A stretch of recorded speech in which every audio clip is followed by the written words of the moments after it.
I'm Billy Hollowell, and welcome to Newsmakers, a show where we bring you interviews with pastors, actors, entertainers, and other notable news figures. On today's show, we're going to be getting into some fascinating topics, but before we do, if you are not subscribing to Newsmakers, make sure you head on over to wherever you listen to podcasts and subscribe right now. Give us a rating. We love 5-star reviews.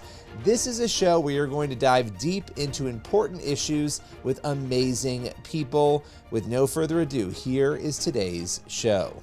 On today's Newsmakers, we're talking with Dr. Raymond Wiggins, who is going to break down why he believes marijuana is dangerous and legalization is not the path forward. With no further ado, here is Dr. Raymond Wiggins. Dr. Wiggins, we know your passion for this topic, and it's an incredibly important topic. What was the impetus? You spoke a little bit about this before, but what was the impetus that led you into this level of investigation? Well, marijuana is very personal to me. I have 3 close relatives who died young, and I have no doubt that they would be here today if not for marijuana. They were very heavy marijuana users, and one died just a few years ago of a sudden heart attack after many years of smoking marijuana. Also a very close family member of mine, a young man who was a Christian young man. He got in with a group of guys who were smoking marijuana, and he thought, hey, everybody's doing it. Everybody seems to be okay. So why not?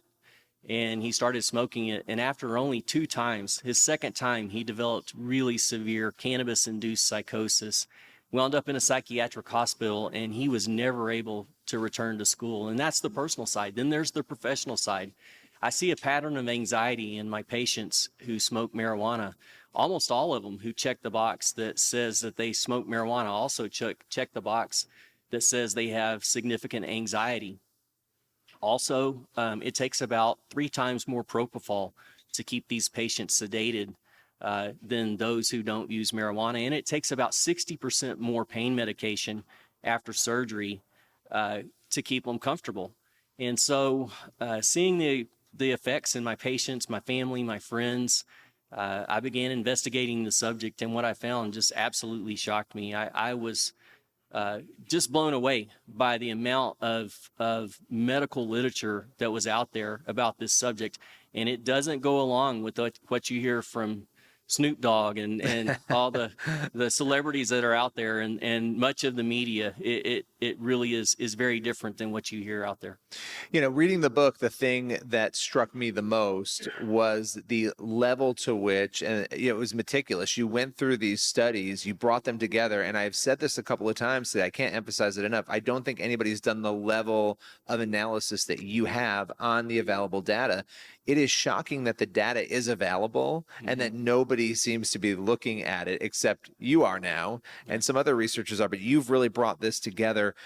When you think about the personal, as you detailed, and then the professional, what most concerns you about this hyper-normalization of marijuana? Well, when weed is normalized, that means that more people are going to use it. Studies show that if you don't believe that it's a big deal, that you're somewhere between 6 to 22 times more likely to use than those who believe that it's going to cause issues. And so we're going to see a lot more physical health issues, mental health issues, spiritual issues.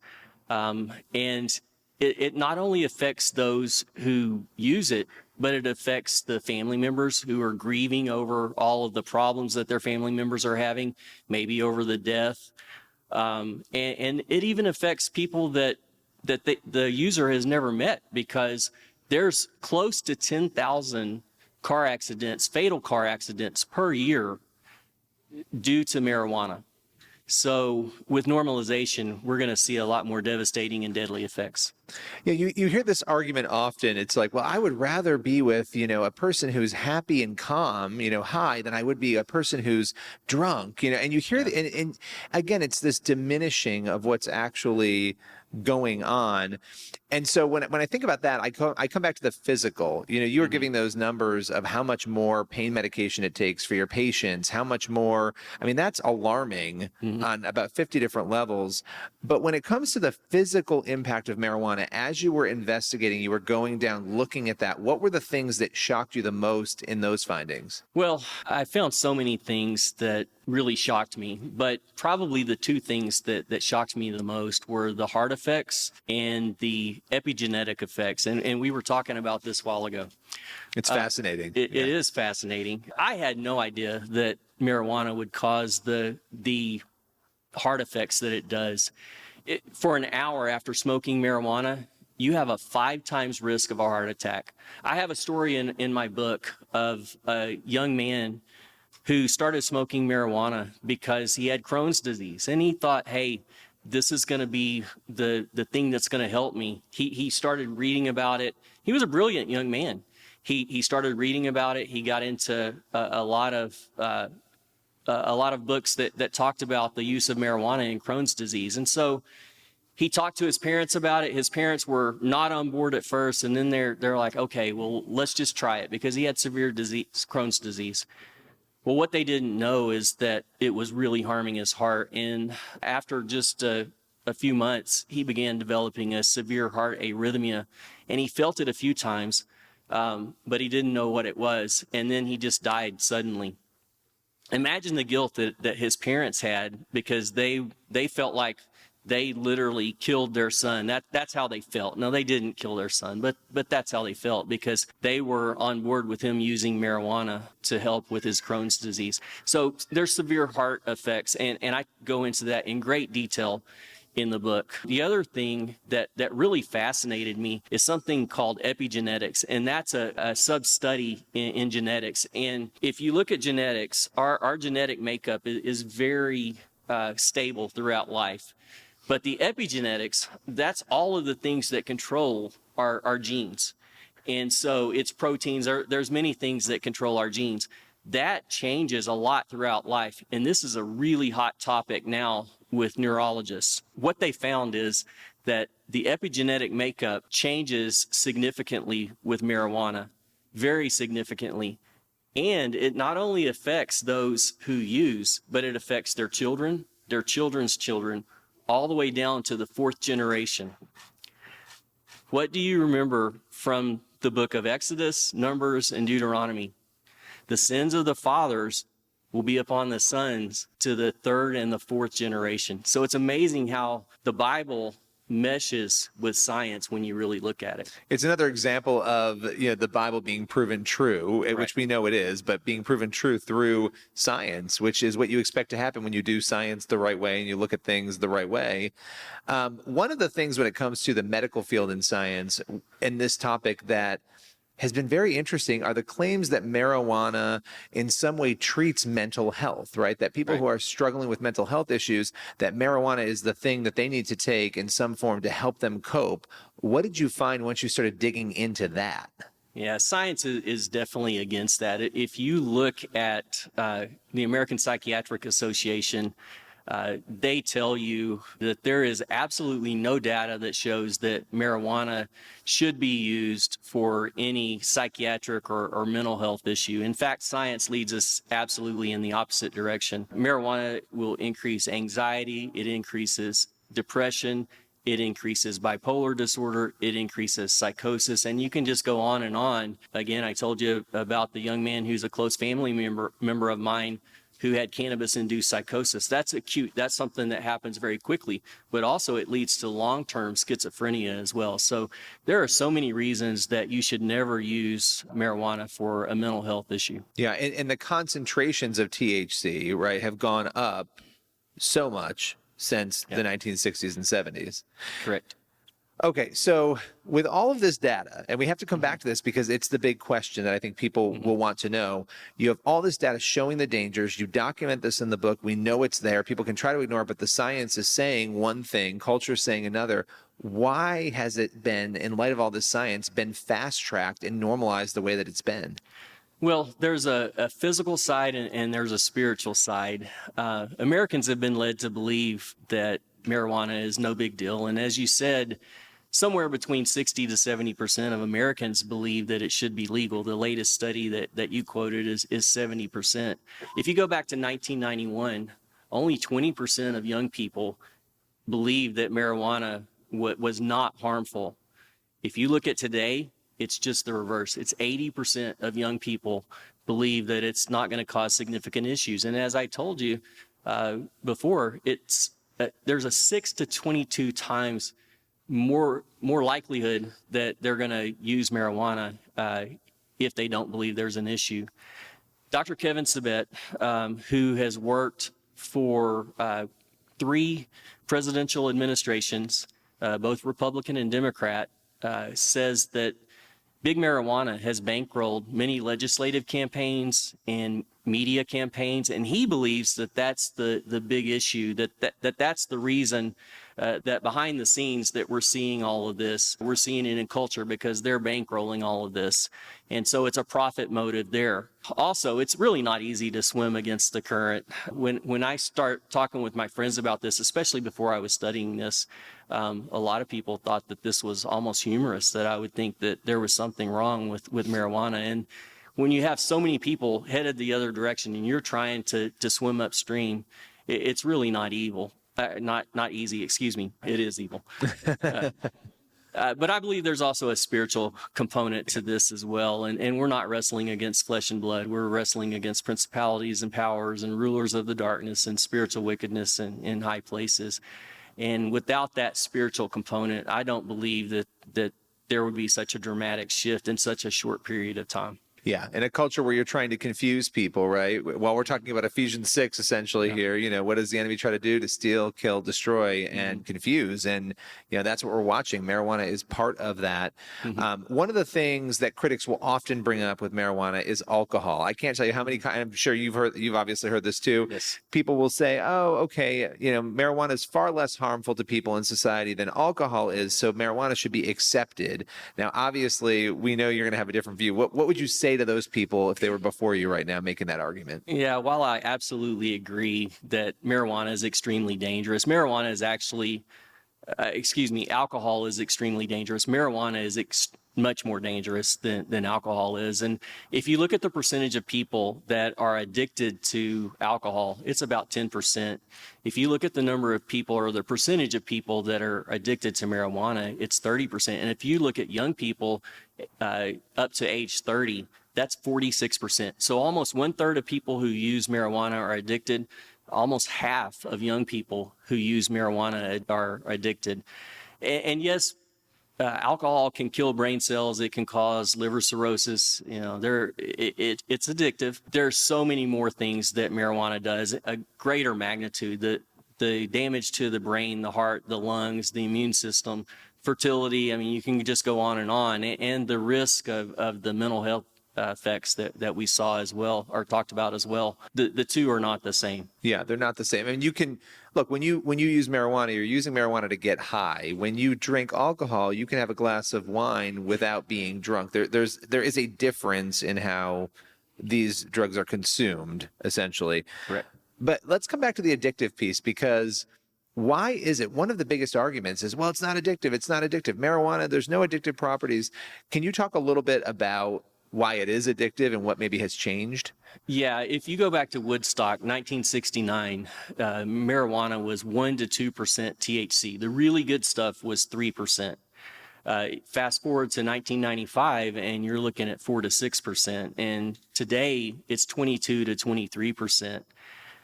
Once you get above about 10% THC, and the THC percent is the potency of marijuana. Once you get above that 10%, it's considered high potency marijuana. And high potency marijuana carries a 4 times risk of addiction compared to low potency marijuana. And that's the biggest difference that we see today. So anyone that says it's not addictive, they're probably looking at studies from 20 years ago. Either that, or they're just in complete denial about the science. Yeah, I mean, the other thing is people will say, and we see this in the church too, and this is important for Christians to understand, because it's so pervasive in culture. When 70% of the population is saying it should be legal, this is going to cross over into Christians and some people in the church as well.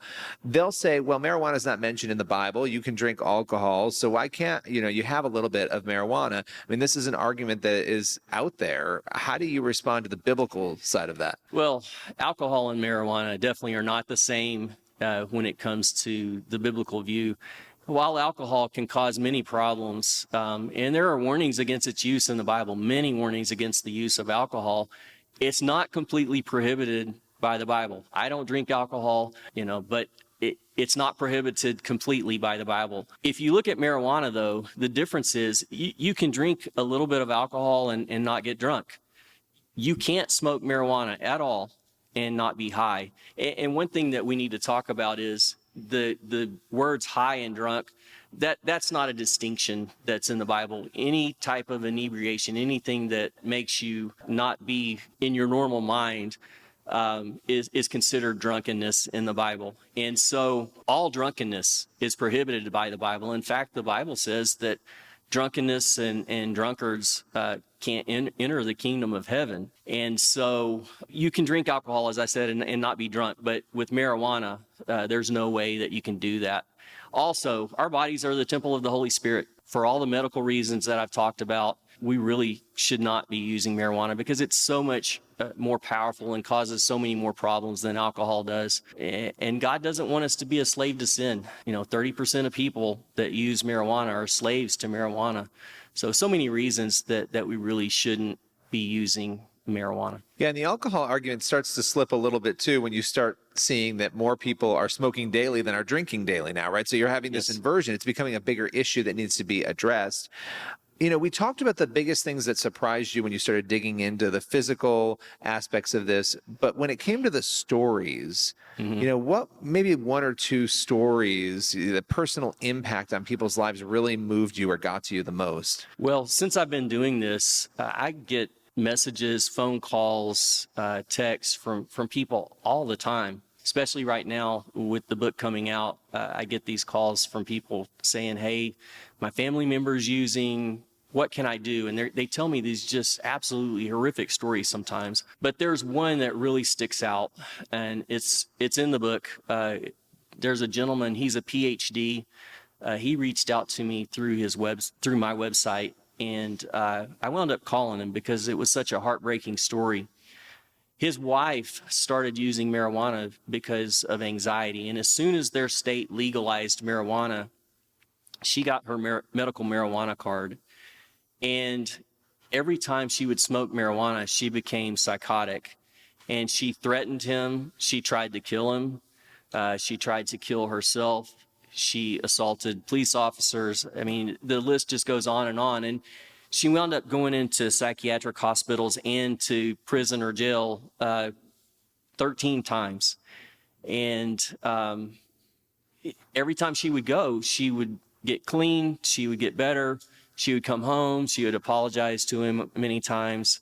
But then as soon as she would get home, she would start using again, thinking that was going to help her anxiety. And then it was just a cycle of just heartbreaking dimensions. It really does break your heart, especially when people are denying that it's happening, right? I mean, that's the part that's and it's such a fixable issue. It's something that we could tackle and really help people. And it's something that, you're doing with this book. At the end of the day, when the book and the study guide, if somebody picks them up, they read them, which we want everybody to do here. What do you want people thinking and feeling? What do you want to accomplish through these books? Well, I definitely want to educate people. Again, I mentioned this several times in the book, and I've mentioned it here, but you are much less likely to use if you understand the risk of marijuana. And so if we can get people to understand the risk, then they're much less likely to use, and we're not going to see as many of the physical and mental health and spiritual issues that we see if they were using. And ultimately, what I really hope to accomplish with these books is I really want to lead people to Jesus.